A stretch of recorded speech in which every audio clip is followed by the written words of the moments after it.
Single dad saves child from drowning in river with his dog, but when the cops arrive, they arrest him immediately, but when they find out why, they're shocked.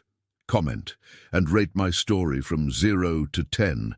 Your opinion is very important, and subscribe to my channel to support my work. I'm counting on your help. The late afternoon sun cast golden reflections on the river's surface as the 30-year-old single dad walked along the rocky bank, watching his 4-year-old son race ahead with their German Shepherd Buster. His chiseled features and a face that could grace any magazine tightened when he heard desperate cries coming from the water. A 4-year-old girl, so small and fragile she looked barely 2, was struggling in the turbulent water after slipping from the rocks where she'd been playing alone. Without hesitation, he plunged into the icy water that cut his skin like knives. Buster instinctively followed, his powerful paws churning through the current. The river seemed determined to drag the child under, but he fought against the current with all his strength, his lungs burning as he reached the girl, who was already losing consciousness. When he finally managed to pull her to the shore, he performed the CPR he'd learned years ago. The little girl coughed up water and opened her eyes, still shivering from cold and terror. Witnesses who'd watched the scene had already called 911. He held the child's hand, whispering words of comfort as he waited for help to arrive. The sound of sirens pierced the afternoon air, but when the police arrived, something unexpected happened. They immediately handcuffed him, completely ignoring his protests and the desperate cries of his 4-year-old son, who couldn't understand why his dad was being treated like a criminal. The cuffs bit into his still wet wrists, and he felt the world collapsing around him. The girl was rushed to the hospital in critical but stable condition, while he was taken to the police station on charges no one would clearly explain. During interrogation, he learned the devastating truth. He was wanted for months for failure to pay child support to an ex who had mysteriously disappeared, leaving him alone with their child without explanation or trace. The situation became even more complicated when they discovered the rescued girl was the daughter of a prominent family in town, the Vanderbilts. The wealthy foster parents immediately accused him of deliberately endangering the child to then save her and look like a hero. The family's high-powered attorney argued it was impossible for such a small child to be alone by the river without supervision, implying it was all an elaborate scheme. The accusations echoed in the interrogation room like hammers pounding against his conscience. How could anyone think that he, who risked his own life to save a stranger's child, would be capable of such wickedness?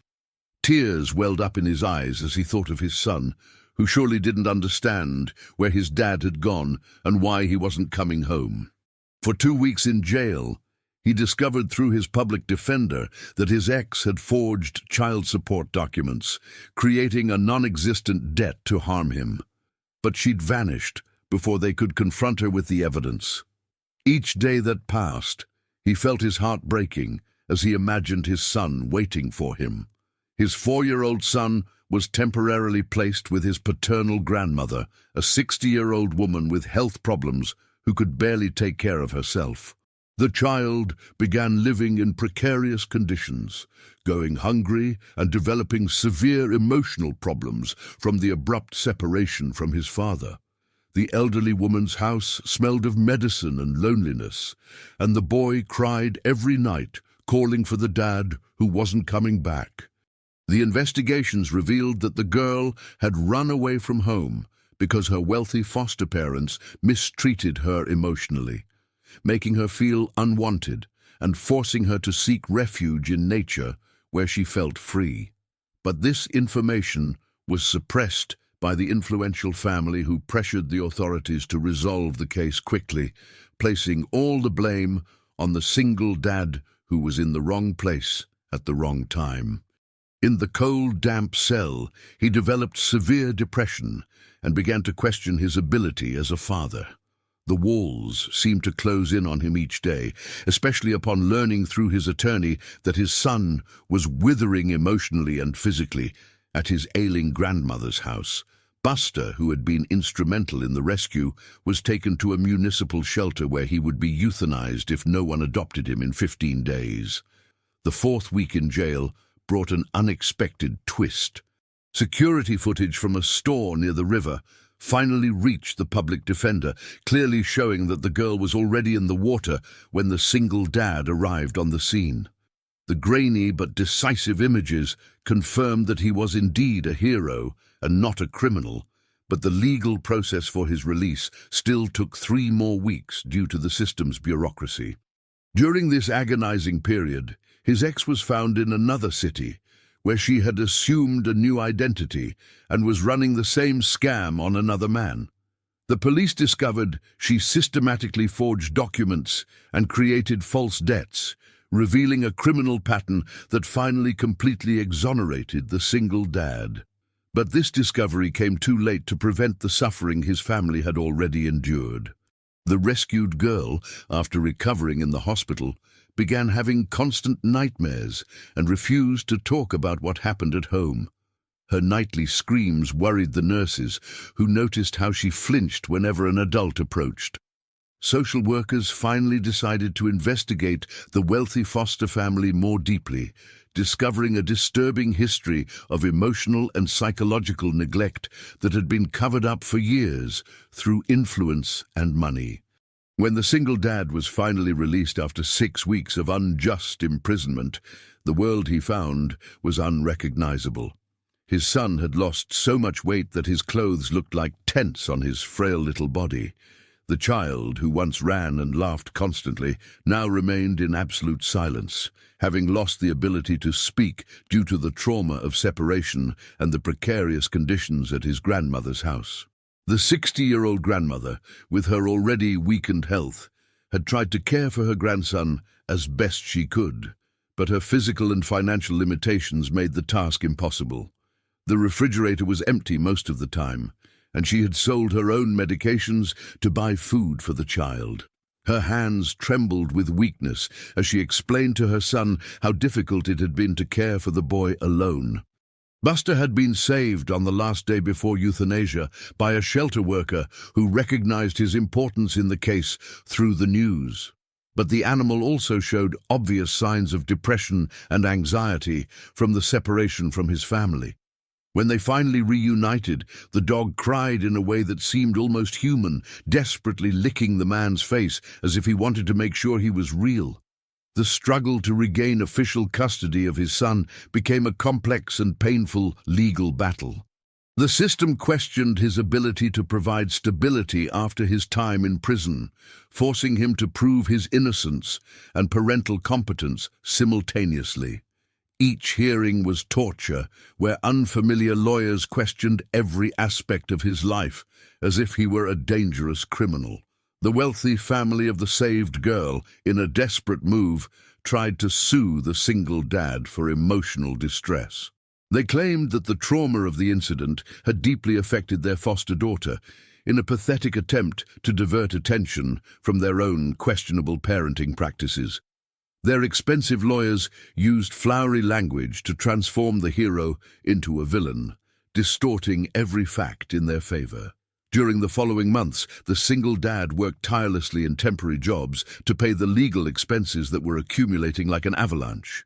He carried bags of cement during the day, cleaned offices at night, and on weekends sold snacks on the street. His hands became calloused and his body ached constantly. But none of that mattered compared to the pain of seeing his son withering in silence. The 4-year-old boy had developed a deep fear of strangers and refused to let his dad out of his sight for more than a few minutes. He slept, clinging to his father's legs, waking up in panic whenever he didn't feel him nearby. His nights were filled with nightmares where his dad disappeared again, and he would wake up in silence, only with tears streaming down his face. The neighbors whispered as they passed by the simple house where they lived. Some believed the distorted version of the wealthy family, spreading rumors about the father that almost cost him several temporary jobs. The social pressure was constant, like a dark cloud that followed them everywhere, making them feel isolated and unfairly judged. The medical bills for his son's psychological treatment piled up quickly. The boy needed specialized therapy to regain his speech and overcome the trauma. But qualified professionals cost a fortune he simply didn't have. Each session represented entire days of manual labor, but he was willing to make any sacrifice necessary. The investigation into the wealthy foster family began to reveal disturbing details about how they treated the girl. Neighbors finally felt brave enough to report screams coming from the house during the early hours, and dismissed domestic employees began to tell stories about severe punishments and emotional isolation. The truth was beginning to surface, but very slowly. 6 months after his release, the single dad faced a new devastating crisis. The landlord of the small apartment where he lived with his son demanded immediate eviction for late rent. 3 months of accumulated bills represented a debt impossible to pay off with the temporary jobs he managed to keep. Each day, he saw the fear grow in the silent eyes of his son, who, even without speaking, understood that another painful change was coming. The boy's therapy showed minimal progress. The psychologist explained that the trauma had been so profound that it could take years for the child to return to speaking normally. During the sessions, the boy only drew dark figures and houses with closed windows, refusing to interact even with the most colorful toys. The dad watched each session through the glass, feeling his heart breaking as he saw his son so lost in his own world of silence. The wealthy family intensified their legal attacks, hiring new lawyers to sue the single dad for alleged psychological damage to the adopted girl.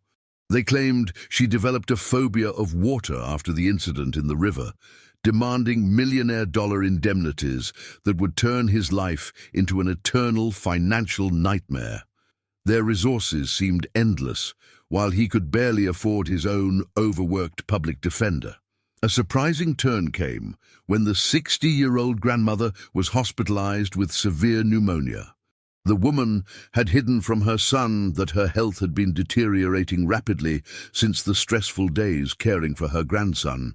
Now, alone in the hospital, she confessed through tears that she had incurred huge debts to feed the child during those terrible weeks, even selling her wedding ring to buy medicine when the boy got sick. Buster, who had been his faithful companion during all these difficult months, began to exhibit strange behaviors. The vet discovered that the animal developed a serious heart condition, possibly caused by the extreme stress of separation and constant changes. The treatment would cost more than he earned in 2 months, but the thought of losing the dog that saved the girl along with him was unbearable. During one of the most tense hearings in the process, a new lawyer from the wealthy family presented forged evidence suggesting that the single dad had planned the rescue as a publicity stunt. Falsified documents showed alleged research he had done on the family before the incident, in a desperate attempt to criminalize his heroic actions. The psychological pressure was so great that he began to question his own memories of that day in the river. The son remained silent, but developed a unique form of communication through increasingly detailed drawings. In one of the sheets, he drew his dad being taken away by the police, himself crying, and his grandmother lying in a bed. The accuracy of the details showed that the child understood much more than he appeared, carrying all the weight of the situation in his small and fragile mind. The investigation into the foster family finally gained momentum when a former employee decided to break a confidentiality agreement.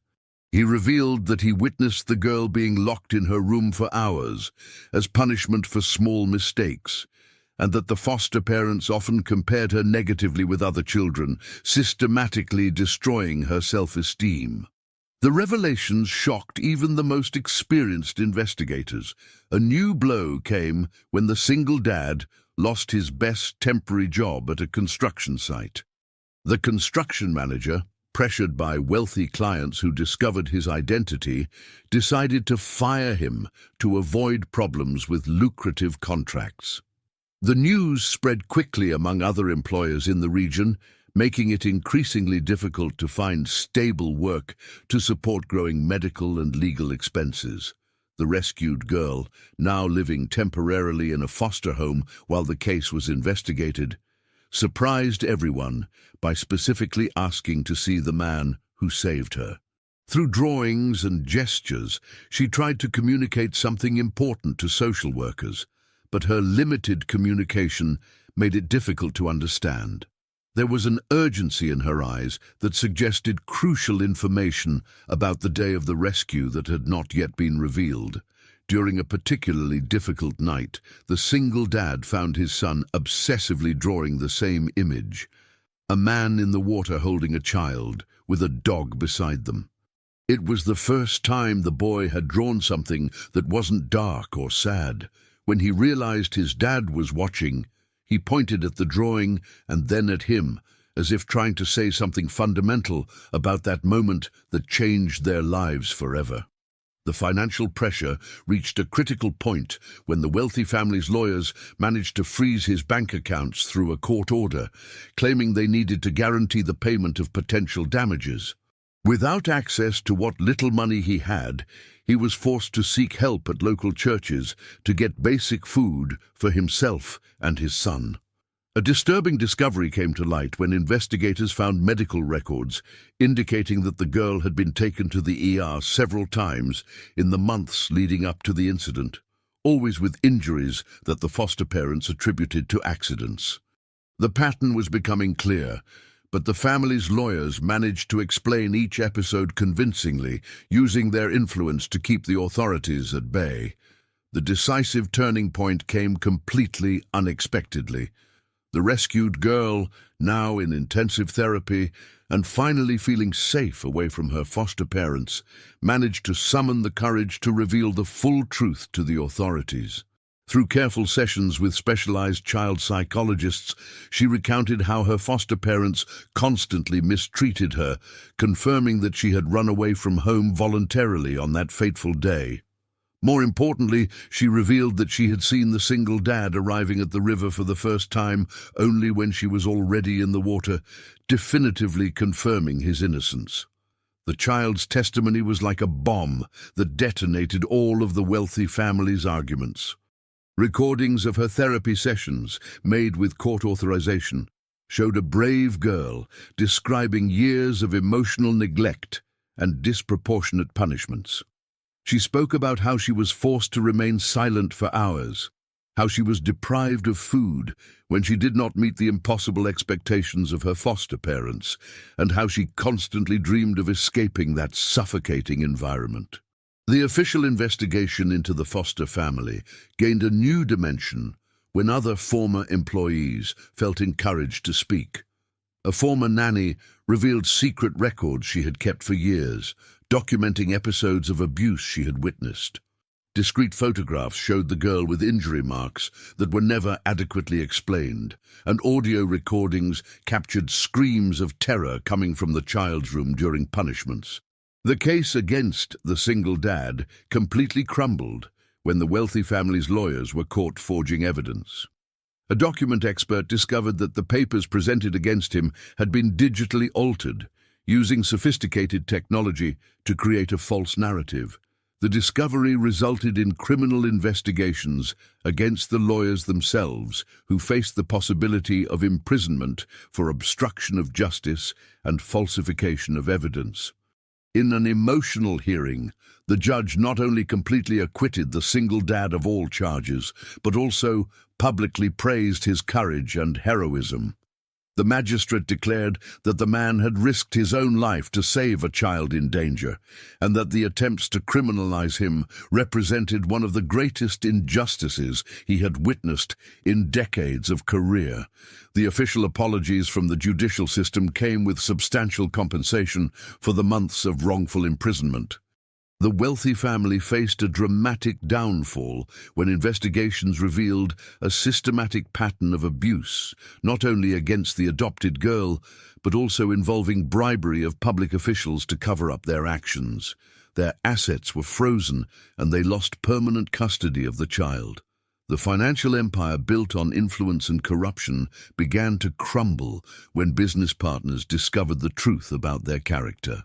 The single dad's son, silent witness to this entire painful journey, made a surprising recovery when he realized his dad had been officially declared a hero. During a visit to the courthouse, when he saw the judge greeting his dad and apologizing, the child whispered his first word in almost a year, "Daddy." The moment was so moving that several people in the room cried openly, including lawyers and court staff. The court settlement allowed the single dad to pay off all accumulated debts and ensure proper medical treatment for his son. The boy was accompanied by the best specialists in child trauma, who used innovative therapies to help him process and overcome difficult experiences. Gradually, he returned to speaking normally, although he maintained an even stronger bond with his father after everything they had been through together. Buster also received the best veterinary treatment available, and his heart condition was stabilized with modern medications. The animal became a small local celebrity when newspapers told the full story of the rescue, highlighting how the dog's instinct to help saved a life. Neighborhood children often visited to play with the hero dog, bringing joy back to the family's life. The rescued girl was placed in a carefully selected foster family, composed of parents who truly understood her special emotional needs. She maintained regular contact with the single dad and his son, developing a special friendship that helped both children process the shared trauma. During the visits, they played together while she constantly repeated that he was her true hero. The single dad decided to use part of the compensation to establish his own small business, an auto repair shop that quickly thrived due to his reputation for honesty and dedication. Customers came from neighboring towns specifically to get service from the man who saved the child, and he always treated each person with the same kindness and integrity he demonstrated that day on the river. The 60-year-old grandmother fully recovered from pneumonia and could finally receive the proper medical treatment she needed for years. With financial worries resolved, her health improved dramatically, and she became a constant and loving presence in her grandson's life. Her homemade recipes returned to fill the house with comforting aromas, creating happy memories that gradually replaced painful memories. The ex who had forged the documents was sentenced to prison for fraud and forgery, receiving a sentence that included financial restitution for the damage caused. Her arrest brought definitive closure to that painful chapter, allowing the single dad to move forward without the constant fear of new false accusations. A year after the incident on the river, the city organized an official ceremony to honor the single dad as a local hero. The mayor presented him with a Medal of Honor, and the entire community attended to applaud the man who proved that there are still people willing to risk everything for the good of others. His son, now speaking normally and smiling constantly, proudly held his father's hand throughout the ceremony, knowing that he had the best dad in the world. If you liked this video, please subscribe to my channel. I promise to bring you videos every day that will make your life happier. Comment on what you thought of my story, giving a score of 0 to 10, and thank you very much.